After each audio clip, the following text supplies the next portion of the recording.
So hello guys, তো আজকে কিছু ছবি দেখাচ্ছি। তোমরা সবাই তা চেনো এদেরকে। তা যাই হোক, এইসব ছবি তোমাদের দেখাচ্ছি কারণ এইসব ছবি দেখে আমাদের স্কুলের যারা আছে পড়ুয়ারা ছোট ছোট, তারা এইসব ছবি দেখে আগ্রহ জাগে, তাদেরও ইচ্ছে করে ছবি আঁকতে। তা যাই হোক, তাদের ছবিগুলো তোমাদের দেখাবো।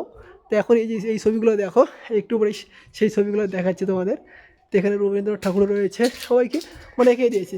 এখন তারপর শুরু হয়েছে আমাদের যারা স্টুডেন্ট আছে তাদের ছবি তোমাদের দেখাচ্ছি। তো চলো দেখি তাদের তাদের যেগুলো ছবি আছে সেগুলোই দেখাবো। স্কুল ঘরের দেওয়ালে রেখেছে, এই যে দেখতেই পাচ্ছ, এই তাদের ছবি। তা যাই হোক, কী বলবো, তাদের যেটা ছবি আছে সেটাই তাদের বেস্ট। তোমরা দেখো ছবিগুলো দেখছি তাদের। কেউ অবশ্য নাম লেখেনি, বাট এবার নাম লিখেছে ডিজে কিরণ। তার নাম ডিজে কিরণ। এই যে ছবিগুলো, আরও আছে ছবি অবশ্য অনেক। এটা গাছ এঁকেছে, আর এইদিকে এই যে একজন এখানে রেখেছে। আমার বাথরুমে ছবি এঁকেছে, তো তোমাদের দেখাচ্ছি। এই দেখো বাথরুমে বসে ছবি। যাই হোক, ভিডিওটা এখানেই শেষ করছি। তো অবশ্যই কমেন্ট করবে তোমরা।